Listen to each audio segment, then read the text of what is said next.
Selamat berjumpa kembali dalam suasana sukacita di mana kita telah dipenuhi kuasa Roh Tuhan, Roh Kudus. Maka hari ini kita kembali akan dipenuhi oleh firman Tuhan yang menjadi bekal di sepanjang hari dan kehidupan kita. Mari kita bernyanyi dari Kidung Jemaat nomor 235 ayat yang keempat. Ku dengar berkat-Mu turun. Mampirlah ya Roh perkasa, terangi mata hatiku. Sabda Kristus beri berkuasa dalam diri hamba-Mu. Aku pun ya terangi aku pun. Mari kita berdoa. Tuhan Bapa Surgawi, saat ini kami datang ke hadirat-Mu, menaikkan pujian serta syukur kami. Tuhan yang memberi kami kehidupan adalah juga Tuhan yang memelihara, menuntun dalam setiap perjalanan kami.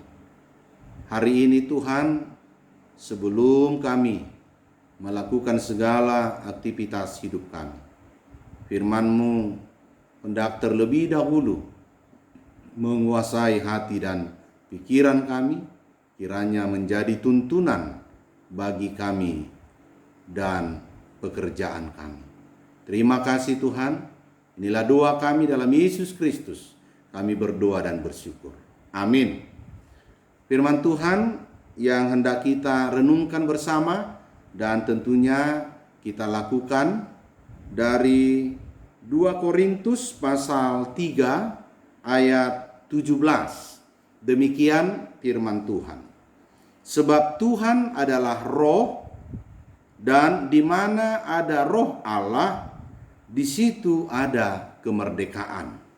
Dalam bahasa Batak Tuba, Tuhanido toddi'i jala ia disi toddini Tuhani disido haluaon. Demikian firman Tuhan.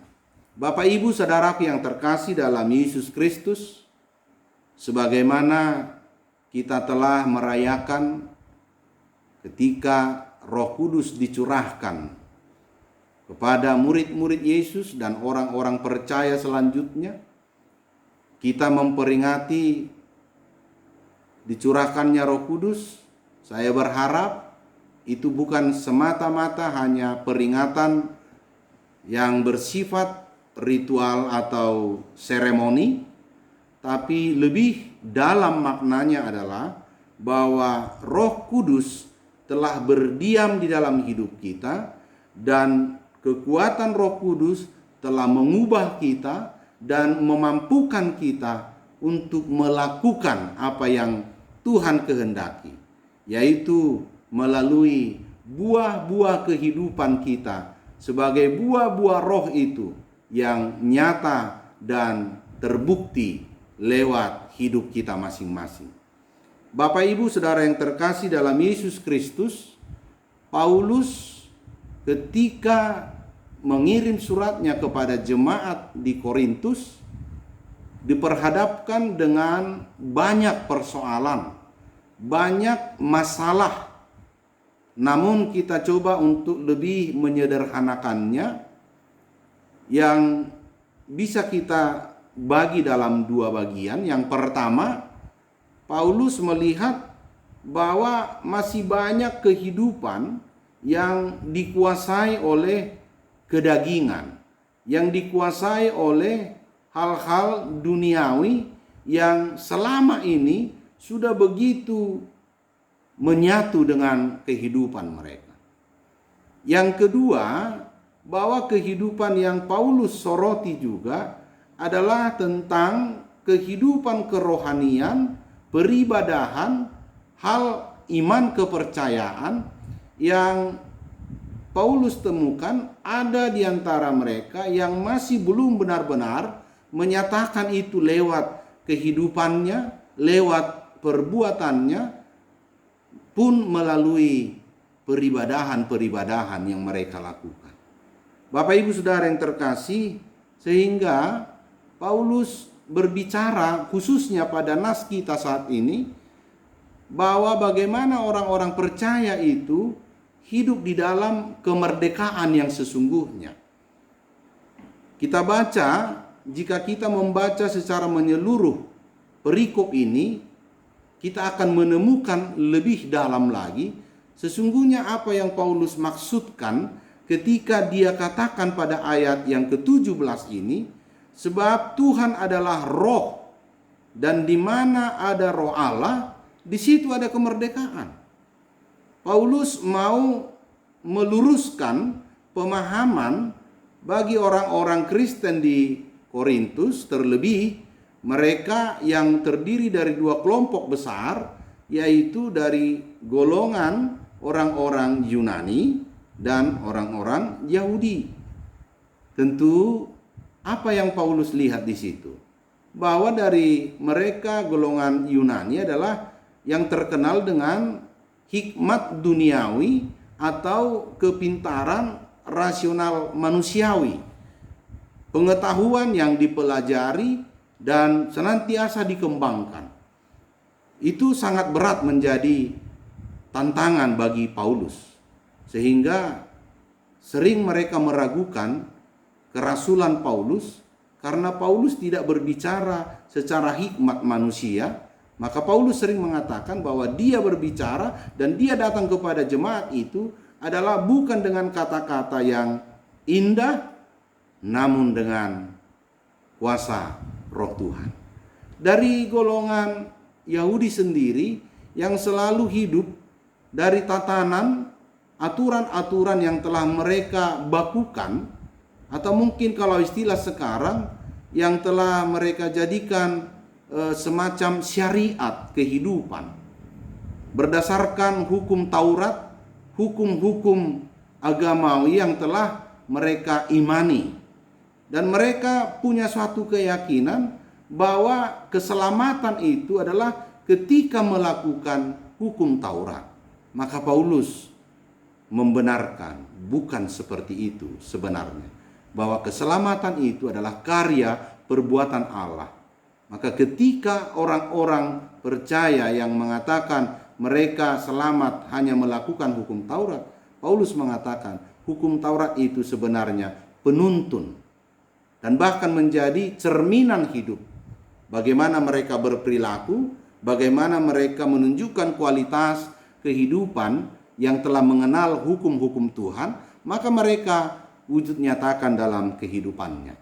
Ibu bapak saudara yang terkasih, maka lewat firman Tuhan hari ini, Paulus berbicara kemerdekaan. Kemerdekaan yang sesungguhnya bagi orang percaya adalah kemerdekaan di dalam Kristus. Kemerdekaan di dalam Tuhan. Kemerdekaan yang dituntun dan diarahkan oleh Roh Kudus. Bukan lagi aturan-aturan manusiawi semata. Untuk itu, lebih dalam Paulus menekankan bahwa dengan mengimani bahwa Tuhan adalah roh, berarti Tuhan itu tidak dibatasi, Tuhan itu tidak menjadi diperkecil pemahamannya, tapi dengan pemahaman roh, dia punya kuasa, dia punya kekuatan yang mampu memasuki segala relung kehidupan manusia. Kalau pemahaman mereka yang dahulunya Tuhan itu bisa dibatasi suatu tempat, ruang dan waktu, Paulus mau berbicara bahwa kuasa roh Tuhan itu atau roh Tuhan itu sendiri mampu berada dan ada di mana-mana.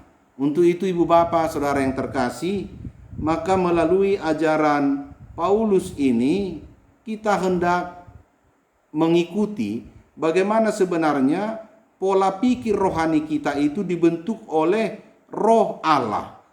Karena Roh Allah itulah yang akan mengarahkan dan memimpin otak kita berpikir, yang menggerakkan tubuh jasmani kita juga untuk melakukan segala sesuatunya, bahkan untuk menghidupi tujuan yang hendak kita capai sebagai orientasi hidup yang tertuju di dalam kehidupan penuh damai sejahtera. Kemudian bagaimana pola pikir rohani ini, sebagaimana roh berpikir memakai cara berpikir atau prinsip kerohanian menggerakkan seluruh hidup kita. Inilah menjadi dasar pemikiran. Tentunya belajar dari ajaran Paulus ini, Bapak Ibu Saudara yang terkasih, ada beberapa hal yang juga saya mau sharing bagi untuk kita. Yang pertama, ketika kita telah mengimani Tuhan itu adalah roh yang telah berada dan mendiami kehidupan kita, tentunya kita akan memilih bagaimana mengenakan pola pikir rohani, bukan lagi pola pikir kedagingan atau badani. Karena hanya melalui roh saja kita memperoleh kehidupan dan damai sejahtera. Kehidupan yang seutuhnya bagi Allah. Kehidupan yang hidup di dalam persekutuan dengan Allah, di dalam Kristus Yesus, dalam tuntunan Roh Kudus-Nya. Kemudian yang kedua, hidup secara terus-menerus, bahwa kita diingatkan bahwa sekarang kita sudah hidup dalam roh. Kita dikuasai oleh roh. Maka dengan kesadaran ini bahwa keinginan-keinginan duniawi tadi, keinginan-keinginan daging tadi akan kita singkirkan, akan kita lawan, bahkan kita matikan. Kata matikan berarti tidak memberi ruang atau kesempatan. Setiap saat dan dimanapun, bagaimana kita mengalahkan itu agar tidak kembali lagi ke kehidupan yang lama. Yang ketiga, mengevaluasi selalu bagaimana cara berpikir kita. Mindset kita itu selalu dievaluasi, dibaharui, karena kita tahu kuasa roh Tuhan itu memiliki kekuatan dinamis. Dia sangat berkuasa. Menjadi suatu renungan di sini, bagaimana pikiran kita dibaktikan. Dan kepada siapakah pikiran itu ditujukan. Tentu bukan lagi kepada diri sendiri, tapi sudah mengarah kepada Tuhan. Hidup kita sekarang, Bapak Ibu Saudara terkasih, di tengah-tengah pengaruh zaman yang sedemikian canggih, sedemikian cepat perubahannya, semangat isme itu semakin tinggi. Tentu bagaimana kita melepaskan diri dari sini. Banyak orang hanya mencari kepentingan sendiri, kekayaan sendiri, kenikmatan sendiri, dan prestise yang selalu dicari banyak orang. Tapi kita diingatkan untuk selalu bertujuan atau tertuju kepada Allah. Dan tentunya kenikmatan-kenikmatan sesaat, hedonis, dan sejenisnya, bahkan pengabsolutan akal manusia sudah jauh dari orang-orang yang dikuasai Roh Kudus. Dan satu lagi, bagaimana kita diarahkan menyerahkan kehidupan kita sepenuhnya kepada Kristus. Bagian-bagian dari hidup kita dikatakan sudah menjadi bagian Kristus yang tidak bisa terpisah lagi. Maka dibuktikan, dinyatakan dengan ketaatan yang sungguh-sungguh. Kiranya dengan firman Tuhan hari ini, ketika Roh Allah berdiam dalam hidup kita, Dialah Allah yang menyertai kita, maka kita pun selalu mengikuti arah dan tujuan yang Dia kehendaki. Amin. Mari kita berdoa. Terima kasih Tuhan atas firman-Mu yang telah memperkaya kami. Engkaulah Allah yang selalu hadir dalam kehidupan kami. Allah di dalam roh yang selalu juga mengajari kami, menuntun kami. Terima kasih Tuhan. Kiranya hari ini juga di dalam bimbingan-Mu kami hidup sebagaimana yang Tuhan mau. Dan kami hidup dalam iman yang percaya, benar-benar percaya kepada Tuhan saja. Terima kasih Tuhan. Kami serahkan seluruh keluarga, seluruh jemaat-Mu dimanapun berada.